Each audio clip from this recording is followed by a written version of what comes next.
Good morning, good afternoon to everyone, wherever you are. And Jim, I see you over there. I'll come to you very soon. Very good. So I want to say that the session today also is coming to you as usual from English with simultaneous translation into French. And this is the 65th edition. So we will be having Jim Fitzpatrick and other guests who will be joining to shed more light on the topic today, which will be on markets, crops, and supply demand scenarios, and to see also what is playing out in their zones. But before I move on to Jim, I will also want to say that with great pleasure, the ACA has finally decided to change the venue of the annual Kashi conference, the 18th edition, from Burkina Faso to Cotonou, Benin. So I'm speaking to you from Benin now, and it's going to take place in the newly established five-star hotel, the Sofitel Hotel here in Cotonou. And so from the 17th to 19th of September, all roads lead to Benin, where we will join our partners and other actors to have the 18th edition of the ACA Annual Cashew Conference and Expo. So let me quickly also acknowledge the various partners and sponsors who have made this possible. And here I'm talking about the European Union, the Organization of African, Caribbean, and Pacific States, the GIZ Move Cashew, USAID Sustainable Nuts Initiative, and the Cashew Information. Not forgetting the Cashew Club, of which Jim Fitzpatrick is, the owner and leader. So, Jim, at this moment, how are you doing? Can I see your video on? Huh? Hello, Jim.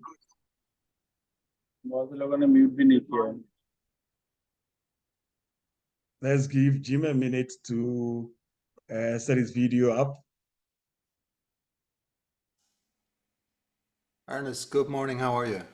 Good morning, Jim, and welcome to the 65th edition of the GME. And I think at this stage, the floor is yours. The participants are waiting to hear from you and to shed light on the market updates and also the crop situation as of now. So thank you very much and welcome, and please take over, Jim Fitzpatrick. Good morning, everyone, or good afternoon. It's good to be with you again. Can you believe that we've done this 65 times? I can hardly believe it, but I hope it's serving a purpose. I hope it's giving you some good food for thought in this very complex and unpredictable business. Today, we're going to talk about the usual things. We're going to talk about the markets. We're going to try and put some perspectives on the market. There's lots of rumors, lots of chit chat, some propaganda, much inaccuracy. And it's quite confusing right now for everyone, I think, including me. The stories coming back and forward are so wide and varied and so different from each other. So I'm going to try and put some perspectives to put the market in context. And then we'll talk to our panelists, and we have a really good panel today of people that we can rely on to give their straightforward, clear opinions on what they're seeing on the ground, and they're all involved on the ground in the cashew business. And of course, we'll finish with some questions and answers. Our panelists, let me briefly introduce them. First of all, we have from Cambodia, Dara An, the founder of the Ample Agro Product Company, a real leader in the Cambodian cashew sector, president of the Cambodian Cashew Federation, and a man that I'm pleased to have known for some years now. We also have from India another real expert, Amit Pai, the managing partner of Amit Agro, Amit Cashews. Again, a man who is thoughtful about this business and understands it very well, and he'll give us an update from the Indian point of view. From Côte d'Ivoire, from SG Agro, we have the business head who has responsibility for operations and sourcing and marketing, Alex Chulin, someone who has really wide experience in cashews, having worked many years in cashews now, including in Vietnam, and of course, today in Côte d'Ivoire.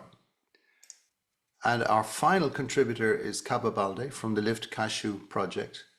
Kaba is the Regional Government Liaison Officer, and I've had the pleasure to know Kaba for a couple of years now, and we've worked together closely on some really interesting projects. So I hope all of our panelists have joined. I know Kaba was having some difficulties a little bit earlier, but I think everyone should be with us. And can I ask our support staff to promote our panelists to the panel on the Zoom link? Just have a look at what we've done, got. Jim, please go ahead. It's been done. Excellent, thank you. Just let's have a look at what we have got in terms of coverage in these four panelists. We have the representatives from the three largest producing countries of cashews in the world, from Cambodia, from India, and from the leading producer, Côte d'Ivoire. And we have a representative from the Senegal, Gambia, and Guinea-Bissau region, which is hot news right now, producing somewhere between 300,000 and 400,000 tons. So overall, amongst our panelists, we have about 60% of world production represented. Now that's going to be interesting. So I'll set the scene, and then we'll come and talk to our panelists individually, and let's get their views on what's happening in each country. Before we do that, let me remind you that on the African Cashew Alliance YouTube channel, you can catch up with not only the 65 editions of the Global Market Encounter with Jim, but you can also catch up with a lot of other interesting videos and content related to the African cashew industry and perspectives on the African cashew sector in the world market. Okay, so let's start with a little bit of analysis, and my job today is to try and put some perspective on the current market situation. Initially, I thought, let's just have a look and see what are the important indicators. And really, there are two types of indicators that I think we need to look at. So first of all, indicators that have reliable numbers for comparison purposes. Origin imports of RCN, origin exports of kernels and destination imports, shipments and prices traded. These are reliable numbers that we can use for comparisons. On the other hand, and this constitutes about 90% of everything that's said about cashews, is the opinion.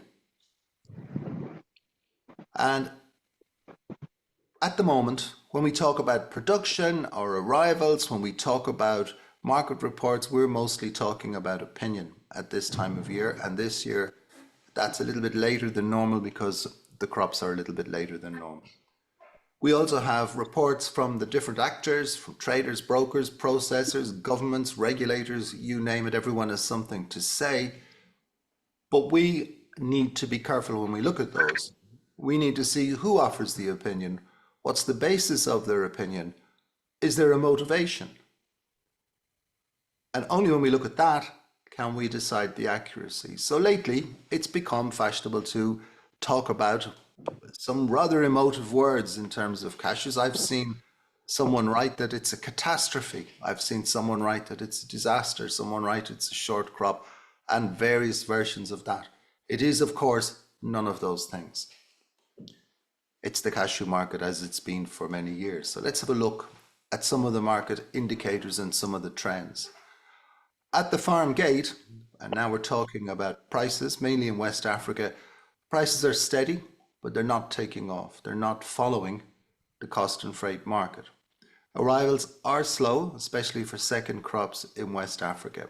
And the question now, is it late or is it short?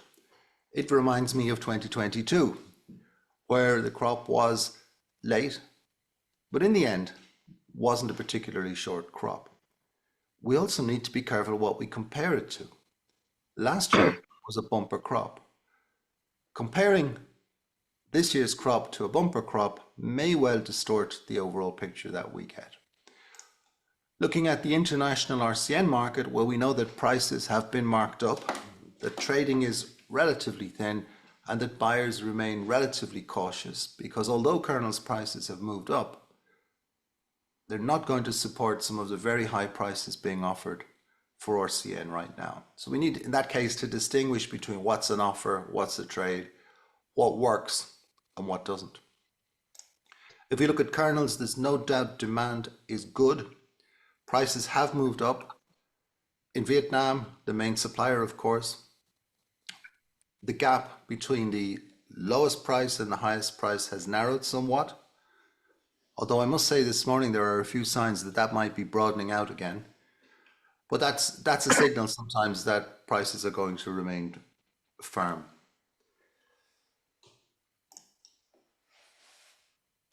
I think one of our panelists,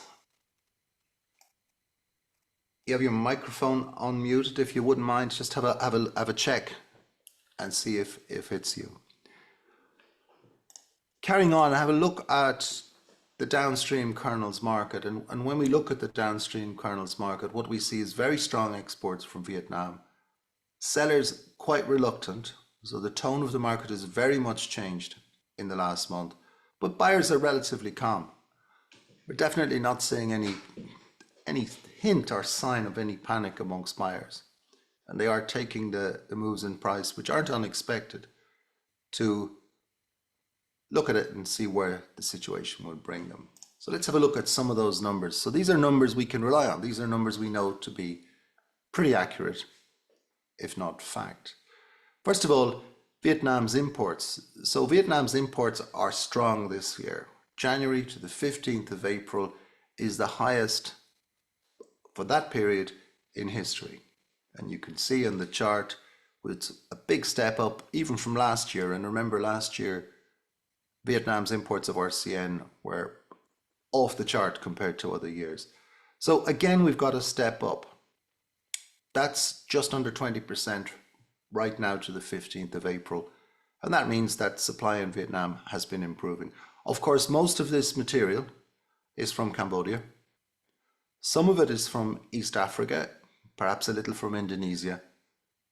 But so far, we haven't really seen the first full arrivals from West Africa. So this is setting the foundation for the early part of the season, and imports are quite strong. If we look at Vietnam's exports, and we focus on Vietnam because Vietnam is the leading processor and the leading supplier of kernels and the leading importer of raw cashew nuts in 2023.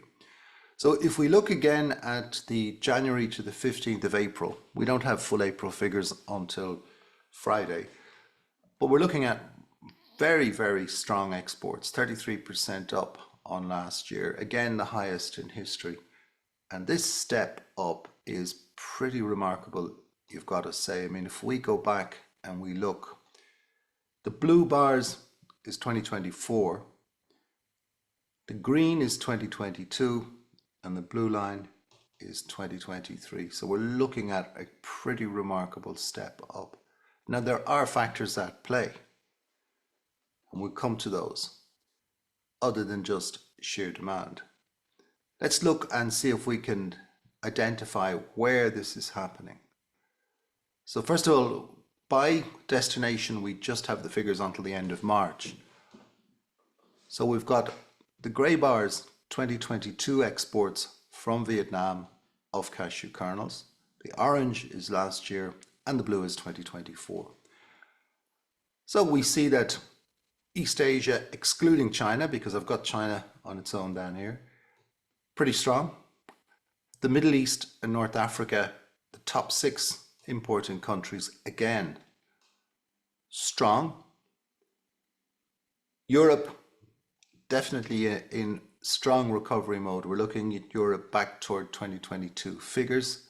for the first quarter. Now remember, although 2022 wasn't a great year in either Europe or the United States for imports, the first quarter was very strong. It was later that imports fell away. And if we look across all of these regions, what we're seeing is strong increases in exports from Vietnam. We're seeing it's particularly strong in markets where low prices have impacted demand. So these are markets typically that don't buy too far forward, often markets where the retail system is a mix of modern retail, i.e. supermarkets, and traditional retail, which means marketing outside supermarkets. And when you get that mix, sometimes price changes tend to impact a little bit more quickly. But we're also seeing growth in the West, in Europe. You can see this is the top 9 importers in Europe, and you can see this growth. And also these countries which were impacted by inflation in 2022 and 2023, we're now seeing a strong return to growth. Particularly notable in the first quarter is North America, mainly the United States, of course. And there again, we're seeing 37% up on last year, but way beyond the first quarter of 2022, which was a very strong quarter. Now, there may be other factors than simple demand at play. Don't forget that the disruption to shipping in the Gulf, the disruption to shipping through the Suez Canal may well have prompted people to accelerate shipments, may well have prompted people to get their product moving earlier. And that kind of disruption, although it increases cost, let's not forget that some of these contracts are at pretty low prices. So people may have decided to pull their shipments forward when they could. And that may well have inflated the first quarter figures. We won't know that till we see the reaction during the rest of this month, May, and into June. But so far, pretty positive. Let's have a look at prices. So we've looked at RCN trade and imports, we've looked at kernels exports. Now we're going to have a quick look at prices and try and put these price moves in context. So first of all, back on the 10th of April, almost a month ago, we were saying in this very event that the 18-month trend says that W320s are undervalued by 15 to 20 cents a pound. The market at that time was around about $2.40, $2.45. We also said that the long-term trend suggested that 320s were significantly undervalued, maybe by as much as $1 a pound. When we look at that, what we see is different measures showing the same indicators. The 20 cents a pound has pretty much happened. In fact, it's gone beyond that. The breakout, well, we've seen a price increase. Whether it's a breakout from the trend is more difficult, and we'll have a look at that in a minute. So we can conclude from that that there is upside potential in kernels. There is continued upside potential in kernels from a demand point of view. But, and it's deliberately a big but, it could damage the growth in demand. In Asia, I mentioned those countries that might be more sensitive to price rises, and it could also be difficult for the recovery of demand in the United States. So the rise in price comes with something of a health warning, because the very rise could affect that which is driving it. That's the way markets work.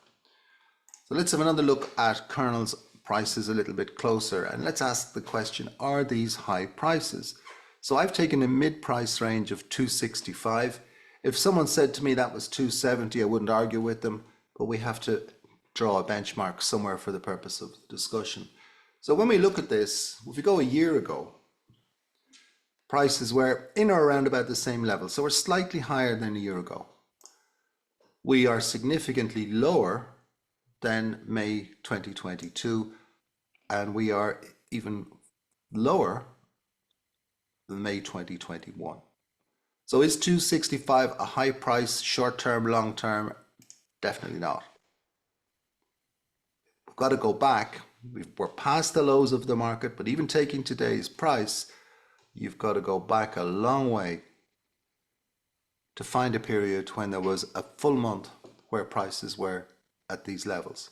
So if we take out this last period of low prices, you got to go way back to find those kind of low prices again. So again, the indicators are that there may be some upside in kernels prices. And if we look at the trend, so you've got the 18-month moving average trend in the red dot, and you've got the current price trend. And what we see now is that the price trend has broken the 18-month average, which it hasn't done for some time. If we look back, the last time it broke it, we saw a significant spike in prices, which afterwards came down. So there is indicators there that prices may remain firm or become a little bit firmer on kernels. And just then, to put that in perspective, these are where I'm judging prices at the moment. So I'm saying that the lowest available in Vietnam is around about 260. Might be a little bit on the tiny bit on the low side right now. And then the average high around 275. India's export price 310, you might be lucky to get that today. West Africa typical export price around 275. 290 has been sold by one or two processors in West Africa, but with provisos of certification, quality, and a lot of other factors. And India's domestic market is around $3.50. All of those prices are for WW320s, FOB, and they are traded prices. That's just to give ourselves some context on where the market is. Let's see what else we can look at in that respect. So I thought, let's look at average prices. So here we have 2024 so far. High, which is today's price, average price for the year, and the low price for the year. It's quite narrow range when you look at it. If you compare that to the 2-year average and the 5-year average, what we see is that the market is 23% below the 5-year high, but just under 4% below the 2-year high. If we look at the monthly average price over the 5 years, the market today is about 8% below that, and it's about just under 3% above the 2-year average. So we've broken the 2-year average, but the market is not yet moving toward the 5-year average. One thing we should note in all of this is that any contract written in the past year is likely to be below today's market. Of course, assuming it's on the same parity. So that's always a big factor in this business. And the amount that the contract is below today's market could have significant impact for the buyers and sellers in those contracts. If we look at the conclusions, then I think we can say that the price rise should not impact demand in major markets.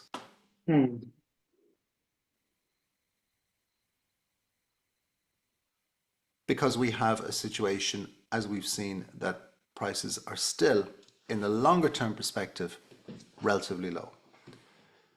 But it may be that markets that respond to lower prices, in other words, those markets that grew quickly in the last 3 years, it may have an impact there. So we may see a slowing of growth in Asia, East Asia, China, perhaps in India, probably in the Middle East. And that is, I think, at 265, 270, probably not a huge impact. At 280 to 290, I think it would have a huge impact on demand growth in those areas. And we might see a retracing of some of the demand growth of last year and the year before in those markets. Of course, contract defaults are possible, and I think probably likely in this case. With so many low price contracts out there, and with a certain history of some buyers extending, delaying, even defaulting on contracts when prices were falling, we're bound to see a little bit of tit for tat contract defaults. And that, as that becomes likely, that can build momentum in the market. That can cause kernels prices to move up as buyers move in to replace those contracts that may have been defaulted on. So we need to watch that really carefully. Let's have a look at RCN prices. Well, as you can see, RCN prices 2021 to 2024 up to last Monday when I did this chart. And what we're seeing is a period of quite volatile pricing, really. Now, you don't forget, we've got a general trend where during the season in West Africa, prices tend to fall, and that's related to quality. So in Cote d'Ivoire, for example, prices tend to fall because the quality of the raw nuts, the outturn, tends to fall away. You can see that trend in each of the years. But here we are today, and we've seen markets start quite high, fall, and now we see a significant recovery. So we haven't seen prices at this level. Well, it's only a year ago. This is sometimes forgotten. It's only a year ago that we were at these kind of price levels. Now, what's also interesting is that it's a year ago that kernels prices were at these levels, and they weren't particularly attractive, but they're significantly lower than 2022. So in 2022, we had higher kernels prices, higher RCN prices, both fell. And this is when we started to get into this period where the calculation, or sometimes people call it the parity. So what does that mean? At least when I talk, what I mean about parity is, can I buy a shipment of raw cashew nuts today, make kernels out of them, and sell them on with a reasonable profit, a reasonable gross profit? And I don't mean 1 or 2%. I mean a gross profit in the region of 20, 25%. Which processors will laugh at, of course, because they probably haven't seen gross margins in that range for many years, at least outside of West Africa. So RCN prices are roughly comparable to where they were a year ago, but much lower than where they were 2 years ago. So when we talk about prices and some of the language used around RCN prices, we need to understand that context, that this dip in prices in the course of the early part of the season was probably not warranted, and that things would look very different in terms of our sentiment about the market, in terms of the way we think about the market, had that not happened. But there is a complicating factor. There always is, isn't there? When we take RCN prices and we project them through to kernels. So I've done it for the 3 examples that I normally take. So I've taken a 48 pounds, reasonable quality, raw cashew nut, maybe origin Cote d'Ivoire, Ghana. And I've said, what if the price to Vietnam was $1,300 cost and freight, which it probably isn't just now, and to India $1,350, which for 48 pounds, these would be quite high prices. And in Cote d'Ivoire, the same product, if you could buy 48 pounds at the farm gate, around about 350 CFA. And this is what you would get just on a real basic calculation. So this calculation takes into account the cost of moving the product to the factory, the cost of processing it when it gets there, the value of the byproducts that you might generate, and the sale price. So I think that taking that West African RCN at 1,300 gives you a 271 cost. This is for all kernels, adjusted. So we take the price for all kernels and then we apply a formula to make an estimate for 320. So you'd get 271 in Vietnam, you'd get 307 for India, and you get 204 for Cote d'Ivoire. But that I've taken a slightly lower quality for Cote d'Ivoire. I've used 46 pounds. And if we look at that, it tells us that again, the market, which was briefly in parity when kernels prices started to rise before RCN did, is again not looking like a particularly attractive calculation.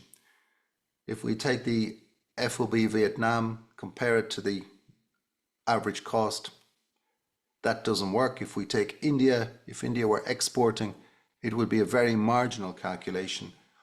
Only in the case of origin processed in Cote d'Ivoire, which can be profitable, but this is for efficient factories. And let me mention that not all the factories are efficient, and some of them have really high processing costs. But I've taken a processing cost here of $450 per raw cashew nut ton for the purpose of this calculation. One or two are better than that, but that would be a pretty good, competitive, efficient cost, I think, in Cote d'Ivoire. And that works. So right now, what we have is a situation where, mostly for Vietnamese, but also for Indian exporters, that this is a really tight calculation, and they will be reluctant to pay higher prices for raw cashew nuts. If they're focused in India on the domestic market, it works. It's not especially attractive, but it works. It doesn't really work at 1,300. So I think that as kernels stand, this puts a limit on where the raw cashew nut prices can go. Except in the case that we get into a speculative bubble, in which case all bets are off, as always.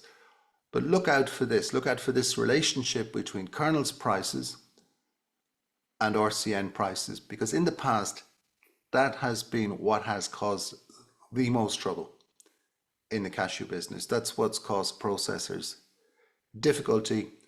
It's what's caused, not entirely, but partly, this steep rise in price followed by a collapse, particularly in RCN. So I think there is, for the time being at least, a ceiling on RCN prices, and buyers really need to be cautious on what they buy, particularly if they're focusing on export markets. You might get away with it in the Indian domestic market. So we've been looking at prices, we've been looking at exports and imports, and what we're seeing is a market that's moved up, but that is still not in the kind of balance that you would hope for so that it could move forward. Let's have a look at production. So I'm only going to talk about production in countries where we don't have guests. We'll allow our guests to tell us about their countries, but I'll give you a quick look on some of the reports from other countries. Nigeria, I am getting contradictory reports. I'm still getting people telling me it's a very good crop. I'm still getting people telling me it's 20% down. Now, maybe it's about where you're based. Maybe it's simply about whether you compare this year's crop to the bumper 2023 crop, or you compare it to the average crop over the last few years. The reality is probably somewhere in between. If we look in Ghana, there were some very optimistic forecasts. I think we can be almost certain that those are not going to be met. I was in Ghana 2 weeks ago, working with TCDA, some great things going on there. But I think that the crop is smaller than some of the original forecasts. And some people mentioned around 160,000 tons. That wouldn't be a bad crop at all. It may be a little lower than that. But definitely quality has deteriorated as the season has gone on. In Benin, the crop is almost certainly lower than expected, but again, expectations were high. Again, this crop might be significantly lower than last year. The situation, though, is distorted. So we have the ban on the export of raw cashew nuts. It's not clear whether that's temporary or permanent. We're waiting for processors to buy or to finish buying. Whether or not, or how that works is unclear, at least to me. Whether the processors declare we're finished and then exports can happen, or processors will say, well, we're not finished and exports can't happen, at least through the ports, is unclear. So as long as processors are not finished buying, according to my understanding, there cannot be exports through the port of Cotonou. What happens in the meantime is there's a lot of exports into Togo and a lot of exports into Nigeria. And this is making the crop situation in both countries also difficult to read. But for now, it does appear there's a little bit less production. Hopefully there'll be more processing this year, but it's not at all a clear situation due to the regulatory issues and the enforcement issues. Burkina Faso, I think that there is a problem with the crop in Burkina Faso. I think that production is well down on the forecasts. I think that the supply of raw cashew nuts is limited and that the processors there are having some difficulty sourcing enough raw material of the right quality at the moment. In contrast, in Guinea, reports suggest that the progress appears to be good, maybe a little bit behind expectations. Exports are progressing. The one or two processors that are active are processing. Doesn't look, on the face of it at least, as a difficult situation. Overall, in these countries in West Africa, as you can see, quite a mixed series of reports. Nothing, with the exception perhaps of Burkina Faso, nothing overly dramatic, but smaller crops in all areas. Bit like 2022, actually. Now, and when I look at this, I always consider something that was said to me a few years ago, that although cashew trees are drought resistant, yields are not.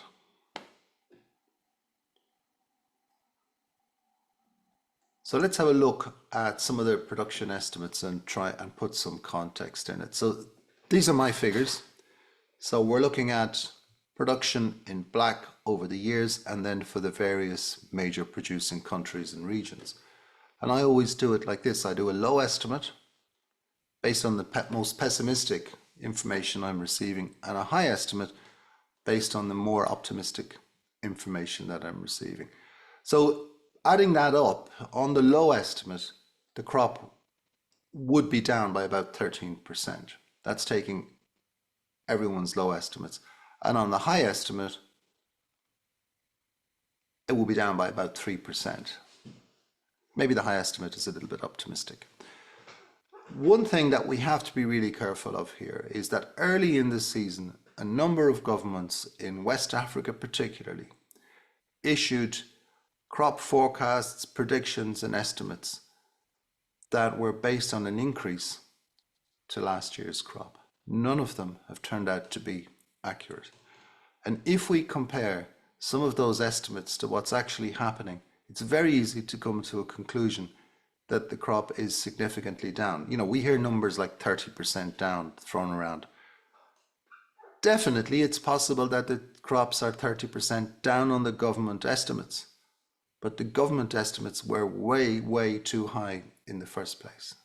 Even in normal conditions, they were way, way too high. So we need to put the production estimates that we talk about into a context.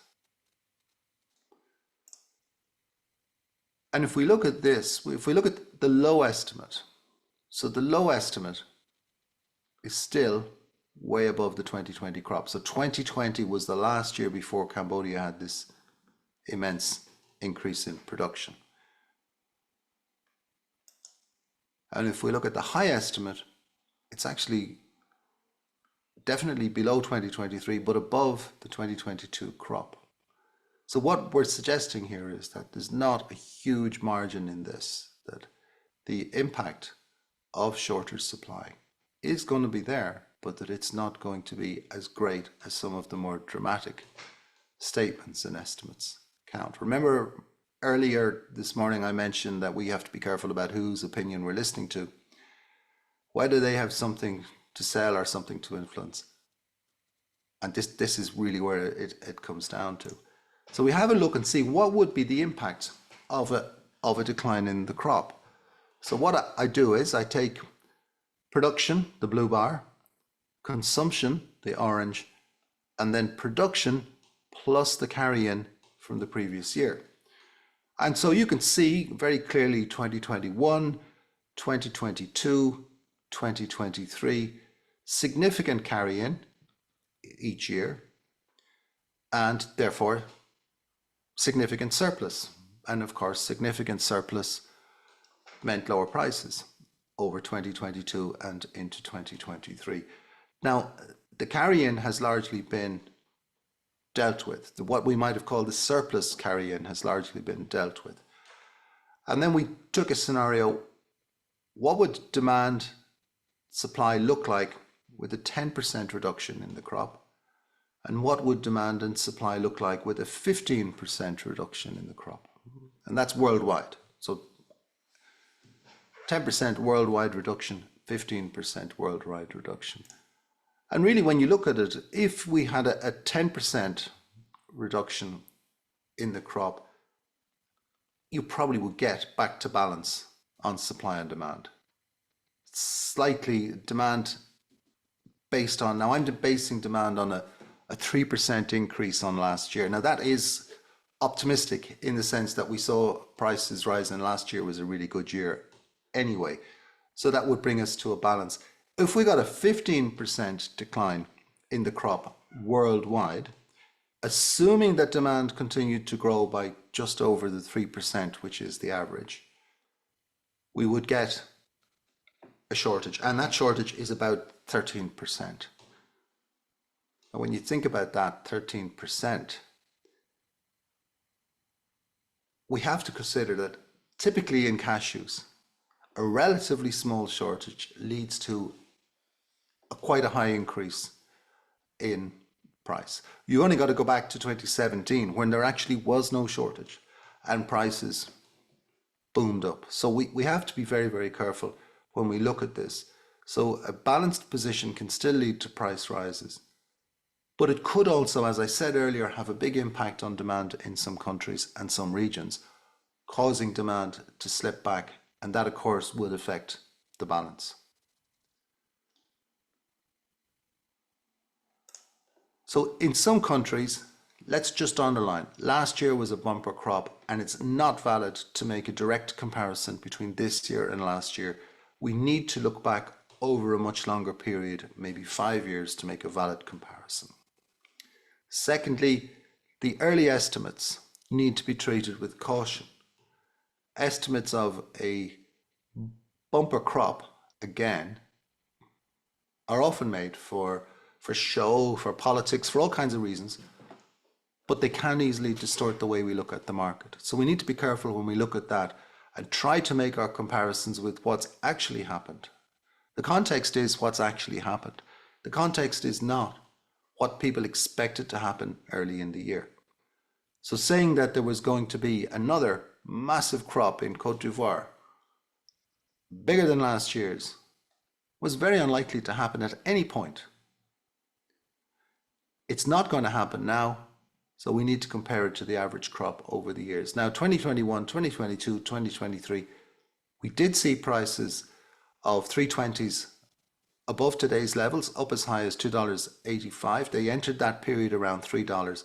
So is it possible that kernels return to those prices? It probably is. So key points from my point of view. In West Africa, the crop is late. There is obviously, as the crop gets later, an increasing risk, but the impact is not known. It does have a lot of echoes of the 2022 season. It could be a long season. Perhaps farmers who haven't done so well so far tend to go and pick more nuts, tend to go and look after them better. The season is not over, so beware of exaggerated claims. People throwing around numbers doesn't make them true. Production may be less than last year based on the latest forecasts. Farm gate prices, though, haven't really caught fire. Now, I know in Asia, in Cambodia and in India they may have, but not so much in West Africa. Not in big producers in West Africa. Prices are steady, but they're not really following the trend of the international cost and freight prices so far. Kernels are at risk of defaults. That's always a source of potential spikes in the market, potential jeopardy in the market. But let's not forget, as we go probably into the second half of the year, that if we do get higher prices, and I mean higher than today's prices, it could impact demand in some regions. So we are looking at, I think, a lower crop. We are looking at higher prices. Prices are higher because they were too low. I think they would have gone up in all circumstances. But we need to be careful that this doesn't kick off an unwarranted speculative bubble, because that could have real danger for recovering demand in North America and growing demand in the Middle East and in East Asia. That's my scene setter.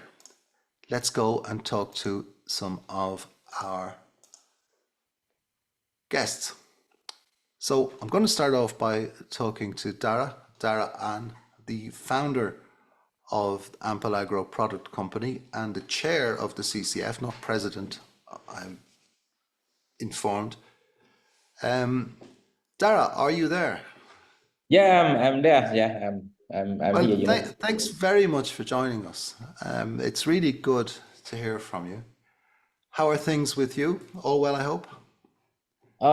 Everything is good, but very busy during the time of the cashew harvest season. Well, I mean, we've seen Cambodia has really become a leading producer in the past 5 years, and Cambodia, in many ways, now is the fulcrum of world production and is crucial to world production. How is the crop this year, in your opinion? Oh, okay. Thank you very much, Jim, for the question, and would like to thank you again for inviting me to join this the event. My third time already. And would like to say welcome all participants that join this particular meeting, which is very important. So for Cambodia, this year, everybody might know that the El Nino affect a lot to the crop of the Cambodia also, because we don't really have rain so far, and we just have a few rain like last week, but it's a little bit late for especially the variety of M23 already. You might know already that the M23 flower sweet time. So we got the harvest during the first flower and the second flower, but we don't really have much for the third flower.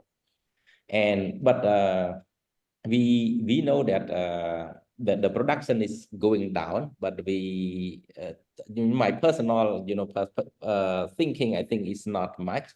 So my guess is about maybe 15% going down. Not really much, because the main thing is because even my plantation, we still have a good harvest if we take a very good care of. But most of the cashew in Cambodia, the farmer, they don't really take care of. That's why we know that the production will going down a little bit. But one more thing that we would like to tell all of you also, that because we are not harvest the same area of the cashew. You might know that every year people try to grow cashew, and we know that during the 2024 there some plantation are ready to harvest. So because of that, we can estimate that the production is not going down more than 20% or something like that. I'm thinking maybe around like let's say the 15%, around that. And most of the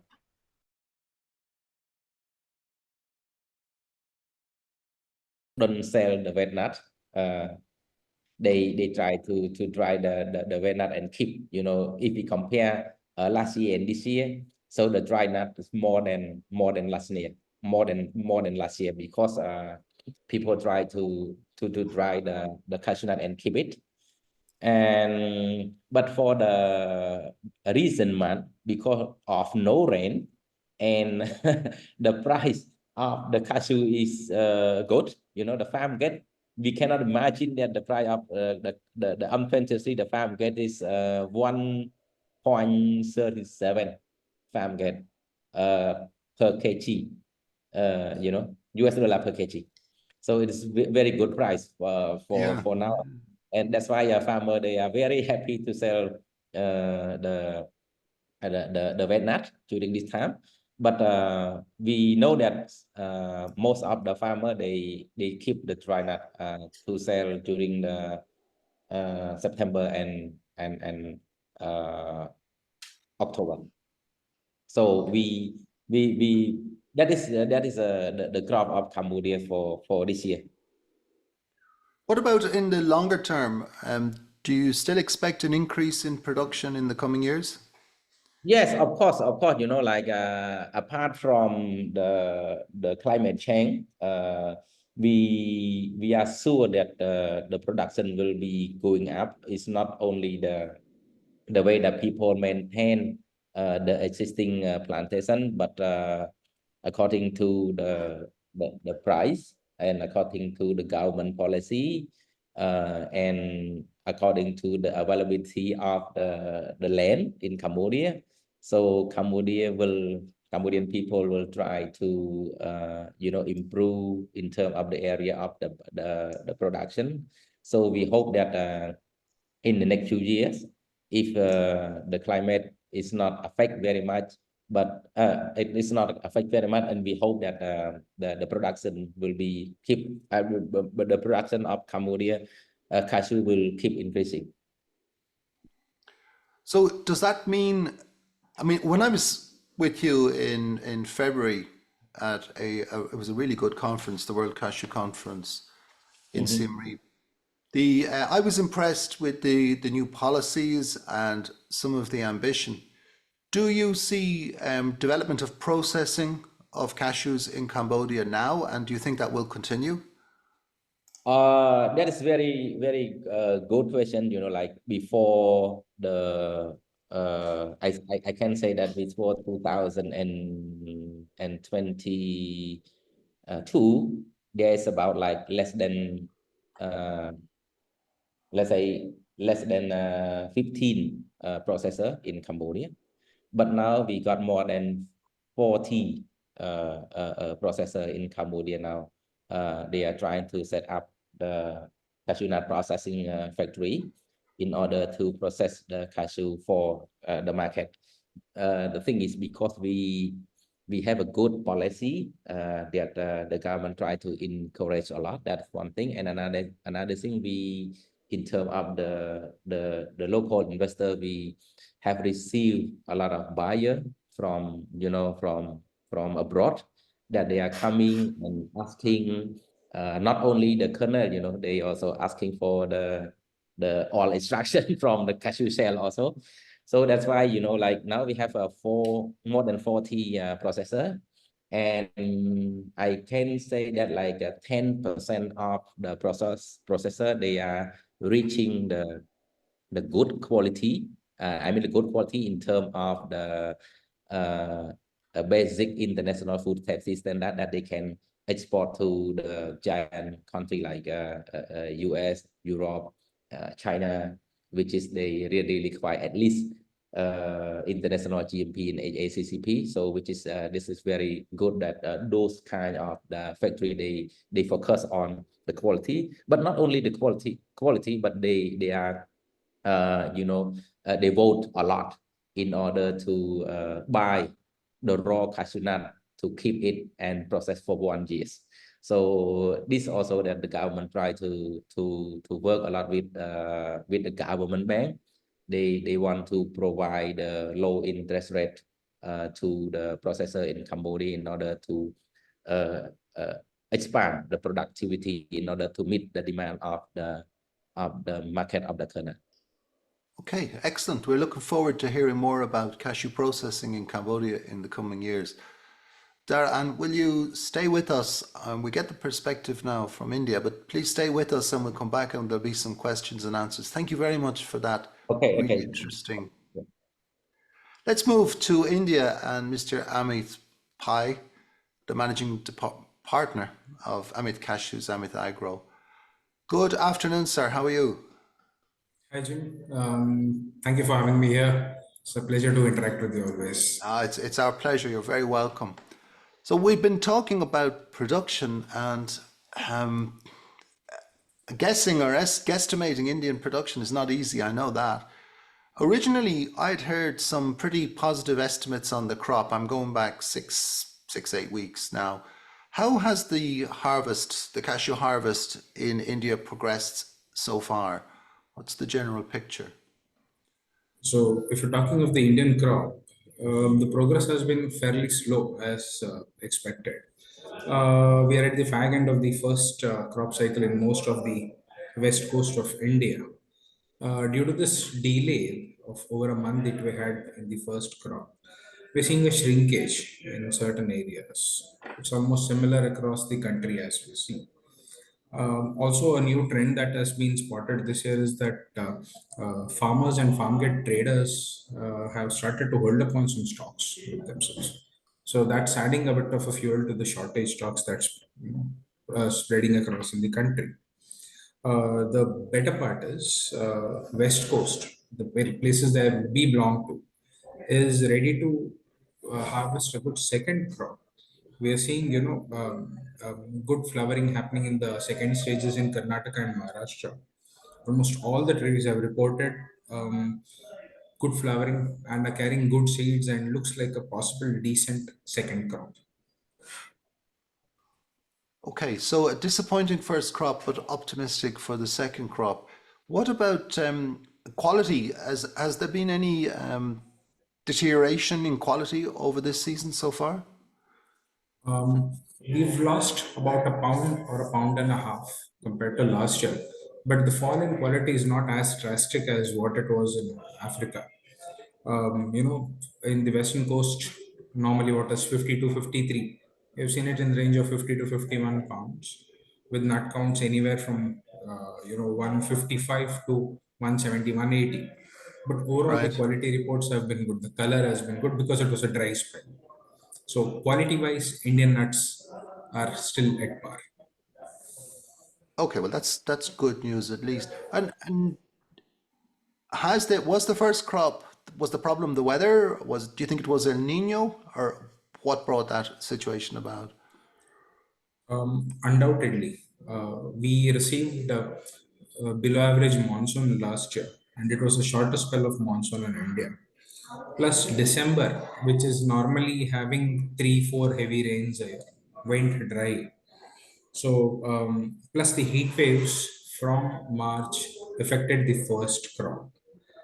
Coastal India received some rains in April, which is acting as a good catalyst for the second crop. We are seeing that effect come into play now. Also, what we are seeing is we are seeing a reduced crop wind on India because we are estimating the monsoon to be earlier by 10 to 15 days. A late Okay. beginning plus an earlier monsoon will result in a smaller window for the Indian harvest. Okay, so it's kind of mixed news in that sense. I mean, look, it's a really difficult question, but we had we started with an estimate, I think, around about 780,000 tons for all India. We've seen crops as low as 650 in recent years. Where would you put this year? And I know that's a ridiculously difficult question. It's a very difficult number to fix because what is happening is in India, since the processing has spread across all the country now, and the harvesting is happening in just still about 40% of the country. So what is happening is the harvests is getting massively redistributed all across the country. Yeah, yeah. It is thereby limiting the possibility of collecting the accurate data at the moment. Plus, again, not all the crop that is harvested has come into the market. I think we'll need to wait another month or 45 days before we can come out with proper numbers for the Indian crop. Okay, okay. So a kind of a mixed picture, but room for optimism for from the second flowering.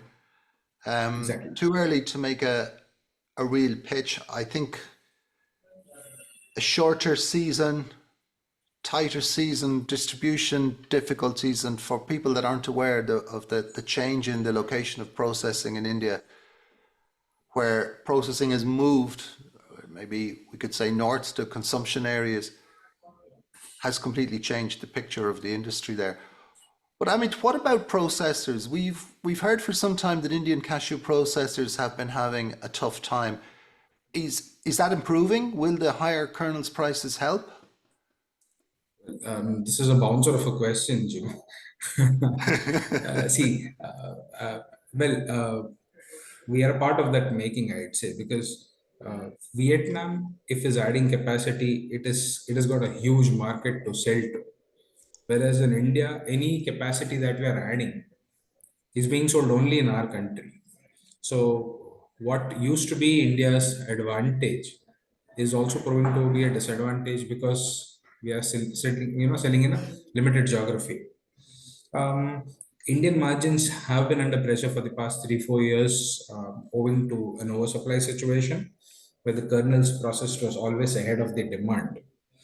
But we can see that trend reversing this year, primarily because of two reasons. One is because the absence of an active spot market for raw materials at the present time. Not a lot of excess material has been coming into India of late. Of course, that situation is bound to change in the next 2 to 3 months. The other point, the other larger point is loss of capacity in the past 3 months. So, if I know it well, in the past 3 to 4 months, India has not processed over 35 or 40% of its installed capacity. So, that is one whole quarter we lost for slow Wow. processing. And even now, Indian factories are hardly doing 50 to 60% because a lot of cargo is stuck up at Colombo and other transshipment ports. So we are seeing this drop in production extending for another 15 to 20 days before the cargo starts moving into the Indian ports. So what can I? This is added to almost a zero inventory at the factory level or at the stockist level, which is building a very positive sentiment for the Yeah. processors. Largely, India has been someone who covers for 3 to 4 months at a go, and the people who have done that seem to be on a better pitch this time. The spot buyers will end up paying prices adjusted to the spot kernel markets, but I think that should also be a better position for the processors to be in. Overall, it looks like a good year for the processors and the farmers. Good. About time, one might say. What about the consumer? How do you see demand in India at the moment and over the rest of the year? Demand in India has been good for the past 4 or 5 years. Post the introduction of GST, the new tax regime in India, the demand has Yeah. really shot up, which is why you can see that India is importing more, processing more, but not exporting more, which is a Yeah. very evident uh, indicator that our demand has grown. Again, what we see is we are expecting decent growth in demand this year, again commensurate to last year, because we Indians are sort of habituated people. If you like buying something and eating it, then 5, 10, 15% variation in the price doesn't dent the demand as much as it does in the West. So I don't see the demand slowing down to a large extent because of any change in prices. Unless the price change is so huge. If you're looking at 20, 30%, Yeah. Yeah. then we can see something. Right. So and that's been the pattern in India for many years, hasn't it? Really, it's with some interruptions, COVID, for example, demand has been positive and it's been relatively price inelastic. So that's, and India, of course, sometimes people forget India is the largest consumer of cashews in the world by a long way. And demand in India is a primary determinant of the supply demand balance. But for most people outside of India, that's seen in terms of the demand for raw cashew nuts. Amit, that's really interesting. Thank you very much for such a straightforward, succinct description of the situation. I think we've all learned something about India. Stay with us if you will. There'll hopefully be some questions later on. I want to move to Cote d'Ivoire and to Chulin, Alex Chulin. Good morning. How are you? Yeah, good morning, Jim. I'm fine. And you? Yeah, oh, good. Thanks. Thanks very much for joining us. I really appreciate it. I know you are a pretty busy guy. Thank you for your invitation, and it's a pleasure to always participate in your forum conference and also share the opinion with the other panelists. Thank you. So what has it been like this year? What's been your experience of the 2024 cashew harvest so far in Côte d'Ivoire? Well, I think you have already a professional analysis in general. The crop is delayed almost 2 weeks. And the first crop quality, quantity are not as expected. Second crop is going on. We cannot announce an official figures, but in general, so far, to compare with last year, our buying quantity at the same time, we are almost a 15% delay to compare of last year. And I think so far governments reacted at least 3 times to ban the export to support the local processors, which is welcome and appreciates to support the local processors. I think it means that the delay is in general, the quantity, the supply is in general. We keep on buying. I think the harvest will be longer. Definitely the quantity will be deducted. For my personal opinion, because we don't have the official figures of export quantity and offload quantity, but I think 10 to 15% is a very reasonable estimated so far. Jim? Yeah, and what about quality? We've heard a lot talked about quality this year. Have you seen quality better or worse than previous years? Actually, it's worse. Regarding our buying last year, we have almost the average whole crop is like a 46, almost a 46 average from the beginning to the end. Right. Actually, I think at least 0.5 to 1 LBS deducted to compare with last year or as a processor. Okay, so significantly poorer. And I suppose we can expect that at the very end of the year, that will be lower again. That would be the normal trend. Definitely. Definitely.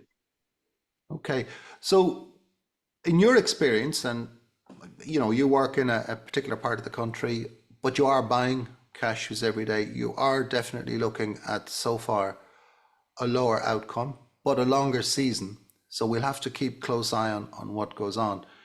I was listening about farm gate prices, and people were telling me that it's relatively stable. Is that correct, or are we seeing moves in farm gate prices?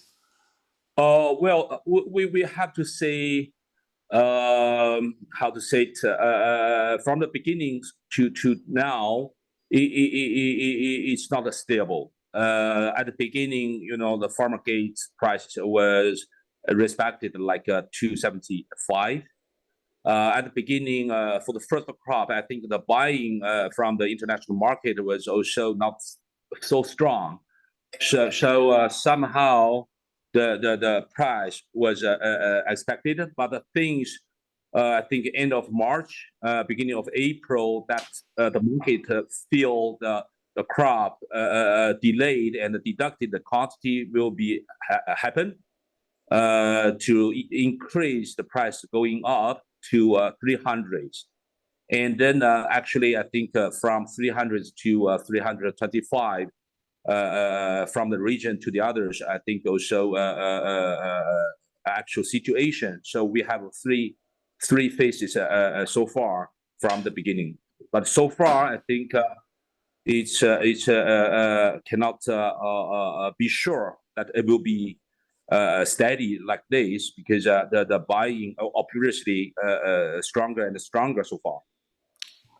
So you've got the rising prices and lower quality. So the overall cost from a processor's point of view has moved up quite a bit. I was with you there earlier this year, and I saw some of the product you're producing, and I must say there's some of the best cashew kernels I've seen. How is Thank the you. processing business in Cote d'Ivoire? I know the volume is going up throughout the country. How is your experience of it? Going well?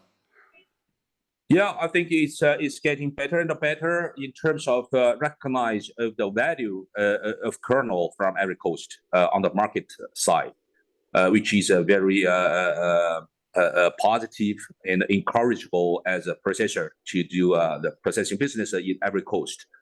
The certification are also well installed. More and more know-how, technology support, spare parts support, value chain support. I think is moving positively. Of course, we need more improvements to get better results. But so far, I think the processing of cashew in Ivory Coast is going well. It's going well. I'm glad to hear it. Well, I wish you a very good season. I'm sure any kernels buyers that may be listening to us would be interested to talk to SG Agro. As I say, some of the best quality cashew kernels that I've seen in West Africa. Thank you.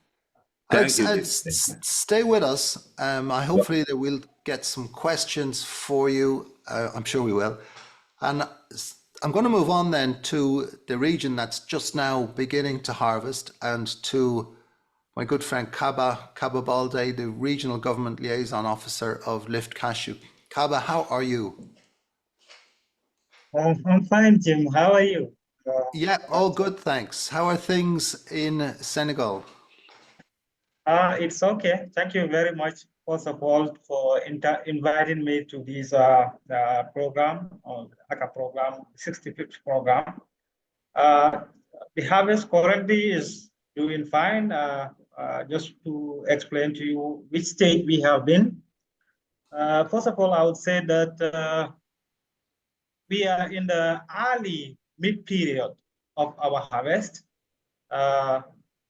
Basically, looking at some of the activities of the launching of the cashew campaign we had in Senegal, Guinea-Bissau. For Guinea-Bissau, the cashew season was launched in around 15th of March. And that of Senegal, we will be launching the cashew season officially on the 15th of May. But business transactions with cashew traders had already initiated 2 weeks ago, around 20th of April.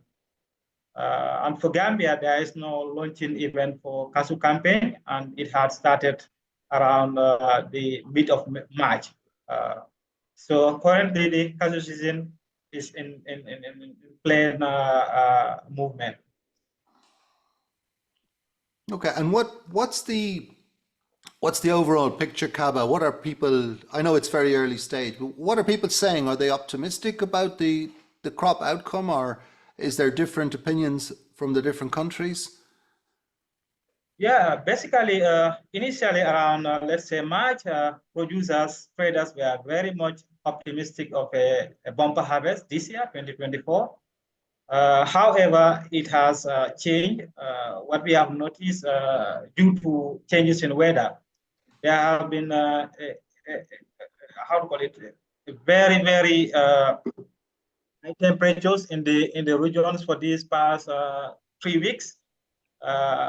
This has actually borne flowers, cashew flowers, and also some increase in winds in the region. So this caused a lot of dropping of cashew flowers. And this has led to actually a reduced forecast for production in the region. That is for the Gambia, Guinea-Bissau, and Senegal. Okay, so